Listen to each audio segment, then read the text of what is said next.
श्रीरंगापुर गांव में एक चिड़िया थी। उस चिड़िया का पिता कौवा खेती का काम करता था। कौवा किसी के पास नहीं जाता था। खेती करना और अपनी बेटी का ख्याल रखना यही उसका काम था। वो किसी की परवाह नहीं करता था।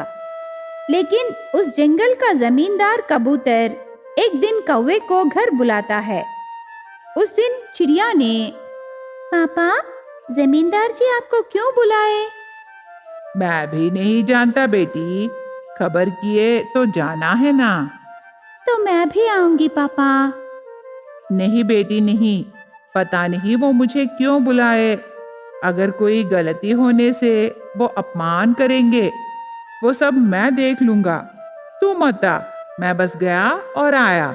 टाइम हो रहा है तो मैं चलूं? संभाल के जाइए पापा। चिड़िया का पिता कौवा जमींदार कबूतर के पास जाने लगा। रास्ते में कौवे को कई संदेह आते हैं, पर उनका परवाह किए बिना कौवा जमींदार के घर जाता है। घर पर कबूतर बहुत गुस्से से रहता है। कौवा को देखकर कबूतर ने, जंगल में इतना हो रहा है और तुम्हें उसका परवाह भी नहीं है। थोड़ा तो जिम्मेदारी रहना है ना कौवा। साहब, मैंने क्या किया? मुझे कुछ पता नहीं साहब। अगर मुझसे कोई गलती हो गई तो माफ कीजिए साहब। तुम्हारी वजह से गलती हुई, गलती का कारण तुम ही हो। और एक बात, उसका कारण तुम हो, लेकिन गलती तेरी बेटी ने किया है। मेरी बेटी? वो क्या की साहब? बेचारी वो नादान है, हर समय घर में ही रहती है, कभी कभी बाहर आती है। बाहर आई ना, तब एक का बहुत बड़ा एक्सीडेंट हुआ, इसीलिए मैं तुम्हें खबर किया। मुझे कुछ पता नहीं साहब। बात क्या है? सीधा सीधा बोलिए ना। तेरी बेटी बाहर आई ना, तब मेरा बेटा उसे देखा और वो अपना दिल दे बैठा। वो सिर्फ तेरी बेटी से ही शादी करना चाहता है कौवा, इसीलिए मैं तुम्हें खबर किया। अब देर क्यों, हम उन दोनों की शादी करवा देंगे। साहब, आप जैसे बड़ों से रिश्ता जोड़ना मतलब? देखो, मैं तेरे बारे में जानता हूँ। मेहनत करके बेटी का ख्याल रखते हो। जंगल में तुम सबसे ज्यादा अनाज उगाते हो, किसी से झगड़ा नहीं करते और कुछ भी नहीं कहते। तुम जैसे नेक पक्षी की बेटी को मैं अपने घर की बहू बनाना चाहता हूँ, इसीलिए मैं ये निर्णय लिया। हमें तो सिर्फ बच्चों के बारे में सोचना है। मेरा बेटा सोना है सोना, उसे बुरी आदतें ही नहीं है, ऊपर से वो पढ़ा लिखा है। मुझे लगा मेरा बेटा तेरी बेटी से शादी करके खुश रहेगा। अब तुम क्या कहना चाहते हो कौवा? कबूतर ऐसे कहने पर कौवे को बहुत खुशी हुई। वो उन दोनों की शादी के लिए मान जाता है। बहुत खुशी हुई साहब। आपसे रिश्ता जोड़ना मुझे मंजूर है, पर मैं आपको दहेज नहीं दे सकता साहब। मैं अपनी हैसियत के मुताबिक ये शादी करूंगा। अरे, मुझे साहब क्यों कहते हो? हम रिश्तेदार हैं। जीजा कह के बुलाओ कौवा। ठीक है जीजा जी। दामाद जी किधर हैं? वो एक जरूरी काम से गया। पता है कहाँ गया?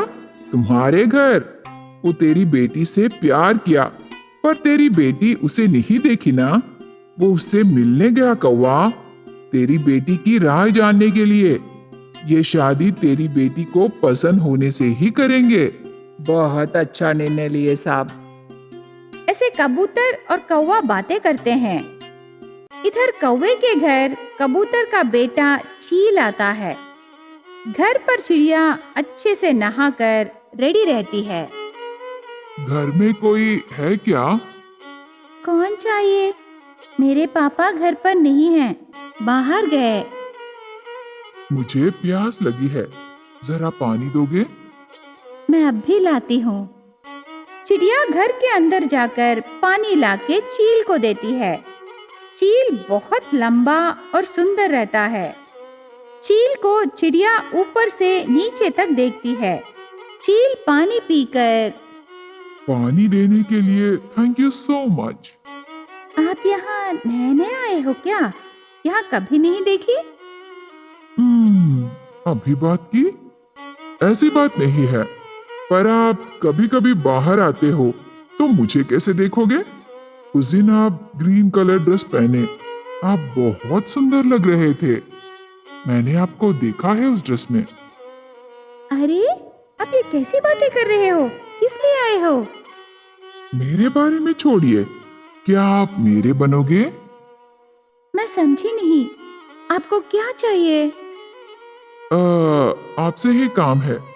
मेरी एक चीज आपके पास रह गई, जरा दोगे? आपकी चीज? क्या है वो? पागल हो गए क्या?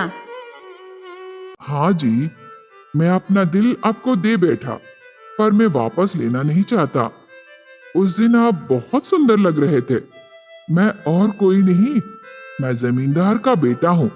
मेरे पिताजी आपके पापा को हमारी शादी के बारे में बात करने के लिए बुलाए, पर आपकी दिल की बात जानना है ना, इसीलिए मैं आया। क्या मैं आपको पसंद हूँ? चील ऐसे पूछने पर चिड़िया बहुत शर्माती है। हाँ कह के सर हिलाकर शर्म से वहां से भाग जाती है। तब चील बहुत खुश होता है। वो पिता से पूरी बात बताता है। एक हफ्ता बाद शादी के काम शुरू होते हैं। चिड़िया हल्दी फंक्शन के लिए रेडी होती है। बहुत सारे रिश्तेदार, औरतें, बच्चे सब हल्दी फंक्शन को आते हैं। हल्दी वाटर रेडी करते हैं। इतने में चिड़िया की मामी तोता आती है। तोता आते ही असली धूमधाम शुरू होती है। सब ऐसे क्या देख रहे हो? जल्दी से चिड़िया को बिठाओ ना, हल्दी लगाओ। हल्दी वाटर रेडी है। फल कहाँ है? चंदन लाए ना? दीदी दीदी, जरा संभालो। जल्दबाजी क्यों दीदी? सब डर जाएंगे तुझे देख के। तुम रुको भाई, मेरी भतीजी का हल्दी फंक्शन है। सभी पक्षी ये हल्दी फंक्शन देख के जलेंगे भाई। देखना मैं कैसे करती हूँ उसका फंक्शन। ठीक है, तेरी मर्जी दीदी। पर किसी को भी तेरी बातों से परेशान मत कर। ये क्या भाई, पहले तुम जाओ यहाँ से। ये औरतों का फंक्शन है। तुम जाकर बाहर रहे औरतों को अंदर भेजो। सबके सामने मैं अपनी भतीजी का हल्दी फंक्शन धूमधाम से करूंगी भाई, देखते रहना। ऐसे तोता कहने पर कौवा जाकर सभी औरतों को हल्दी फंक्शन के लिए बुलाता है। कई पक्षी फंक्शन को आते हैं। सबके सामने चिड़िया को हल्दी लगाकर उसे बिठाते हैं। सभी औरतें चिड़िया को हल्दी लगाते हैं। चंदन और फूल चिड़िया पर डालकर आशीर्वाद देते हैं। कुछ तो चिड़िया से खेलने लगते हैं। कुछ पक्षी चिड़िया को हंसाते हैं। मेरी भाभी रहती तो आज वो बहुत खुश होती। मेरी भतीजी हीरा है, हीरा। भगवान उसके साथ है, इसीलिए इतना अच्छा रिश्ता आया। तोता उसकी भतीजी चिड़िया को हल्दी लगाती है। उसके बाद उसे आशीर्वाद देती है। चिड़िया, तेरे साथ उस भगवान का आशीर्वाद हमेशा रहेगा। तोता उसकी भतीजी को आशीर्वाद देती है। उसके बाद जंगल में रहे सारे पक्षी चिड़िया को अच्छे से हल्दी लगाकर हल्दी फंक्शन खत्म करते हैं। हल्दी फंक्शन होने के बाद शादी की तैयारियां होने लगे। शादी को सभी पक्षी आते हैं। उस जंगल का जमींदार कबूतर शादी का मंडप रेडी कराता है। इतने में मंडप में दूल्हा राजा चील आता है। उधर दुल्हन चिड़िया आती है। वो दोनों बहुत सुंदर लग रहे थे। रिश्तेदारों के सामने चिड़िया और चील की शादी धूमधाम से होती है। बेटी की शादी देखकर कौवे के आंखों में खुशी के आंसू आ जाते हैं।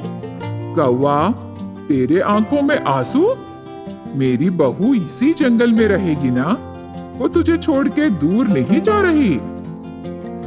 मेरी बेटी आज तक आंसू नहीं बहाई जीजाजी, उसका ख्याल रखिए। मामा जी, आप चिंता मत कीजिए, मैं अपनी बीवी को कभी नहीं रुलाऊंगा, उसे हमेशा खुश रखूंगा। अरे ये क्या, शुभ शुभ शादी हुई और तुम रोने की बात कर रहे हो? अब शुरू करो डीजे डांस। ऐसे तोता कहते ही सभी पक्षी बहुत हंसते हैं। उसके बाद चिड़िया उसके पति के साथ नई जिंदगी शुरू करती है। विरूपाक्षा जंगल में रहे कौवा बहुत कंजूस है।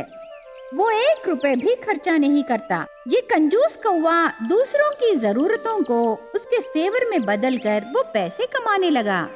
एक दिन एक चील नदी के ऊपर से उड़कर जाने लगा। आज मैं शिकार करके थक गया पर कुछ नहीं मिला। ऐसा ही रहा तो आज मुझे भूखा रहना पड़ेगा। किसी न किसी तरह इस नदी में से एक मछली पकड़ना है। चील ऐसे सोचता है। कई घंटे मेहनत करके आखिर में एक छोटी सी मछली को पकड़कर वो ले जाने लगा। चील मछली को मुंह से पकड़कर आसमान में उड़ के जाने लगा। तब अचानक से चील के मुंह से मछली फिसल के कौवे के घर के बाहर गिर जाती है। तब कौवे ने आहा, आज तो बिना खर्चे के मैं मछली खाऊंगा। कौवा मछली लेकर अंदर जाते समय चील वहाँ आता है। अरे कौवा, तुम उस मछली को अंदर ले जा रहे हो? हाँ, मुझे ये मछली मिली इसीलिए मैं ले जा रहा हूँ। वो मछली मेरी है। मैं उसे नदी में से पकड़ा। वो मेरे मुंह से फिसल के गिर गई कौवा। क्या ये तेरी मछली है? इसका कोई सबूत है? ऐसे क्यों कह रहे हो कौवा? मैं बहुत मुश्किल से उस मछली को पकड़ा। वो मेरी है। शायद इस मछली को तुम ही ने पकड़ा है, पर अभी ये मछली मुझे मेरे घर के सामने मिली, मतलब मेरा ही है ना चील? ऐसे कौवा कहने लगा। लेकिन चील को बहुत भूख लग रही थी। तब कौवा उस मछली को बेचकर पैसे कमाने को सोचता है। तब कौवे ने ठीक है, हम दोनों क्यों झगड़ना? तुम कहते हो ये तुमने पकड़ा है, मैं कहता हूँ ये मेरा है। अगर तुम्हें ये मछली चाहिए तो मुझे 10 रुपए देना पड़ेगा। ऐसे कहता है। भूख से तड़प रही चील कौवे की बात मान जाता है। ठीक है कौवा, लेकिन मेरे पास उतने पैसे नहीं हैं। 8 रुपए ही हैं। ऐसे चील कहता है। अब आएगा मजा। चील, तुम मुझे मजबूर कर रहे हो। तुझे देखने से मुझे बहुत तरस आ रहा है। ठीक है, मुझे 8 रुपए ही दे दो। ऐसे कहता है। चील 8 रुपए देकर मछली ले जाके खा लेता है। सुबह सुबह 8 रुपए मिले। ऐसे सोचता है कौवा।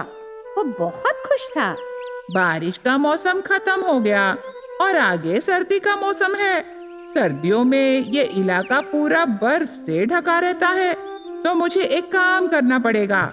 लकड़ियां चुन के घर में रखूंगा, क्योंकि सर्दियों में ठंड से बचने के लिए सबको आग की जरूरत पड़ेगी ना। तो लकड़ियां चाहिए ना, और मेरे पास लकड़ियां रहने से मैं बहुत पैसे कमा सकता हूँ। ऐसे सोचता है। तब कौवा चुपके से आसपास मिले लकड़ियां चुनकर एक जगह रखता है। हाँ, सर्दियों के मौसम में ये लकड़ियां बेचकर मैं आराम से रहूंगा। ऐसे सोचता है। उसके बाद सर्दी का मौसम आता है। सभी पक्षियों को बहुत ठंड लगने लगी। तब आग जलाने के लिए वो सभी लकड़ियां ढूंढने लगे, पर उन्हें कहीं भी लकड़ियां नजर नहीं आते। अरे, हमें तो एक भी लकड़ी नहीं मिल रही, तो हम इस सर्दी से कैसे बचेंगे? हाँ, हमें तो एक लकड़ी भी नहीं मिल रही। ऐसे सारे पक्षी बातें करने लगे। ठीक उसी समय कौवा वहां आकर ऐसे कहने लगा।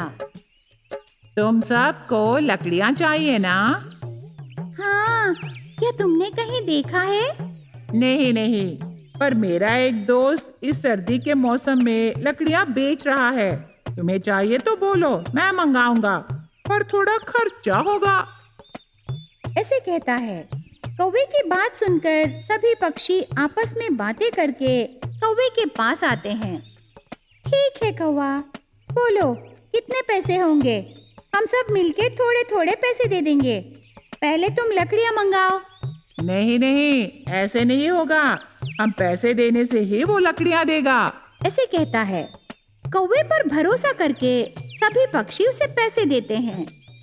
हर बार सारे पक्षी कौवे को पैसे देते थे और कौवा लकड़ियां देकर पैसे लेता था। यही हो रहा था। एक दिन चिड़िया को कौवे पर शक होकर बाकी पक्षियों से ऐसे कहने लगी, मुझे तो कौवे पर शक हो रहा है यार। मुझे लगता है कौवा जानबूझकर लकड़ियां छुपा के वो हमारी जरूरत का फायदा उठा रहा है। ओह, कौवा ऐसा भी कर सकता है? वो कंजूस कौवा पैसों का पागल है। मेरी बातों का यकीन करो तो हम उस कौवे पर नजर रखेंगे। सारे पक्षी हाँ कहते हैं। उसके बाद एक दिन चिड़िया कौवे के पास जाकर, कौवा, तो हर रोज थोड़े थोड़े लकड़ियां ला रहे हो ना?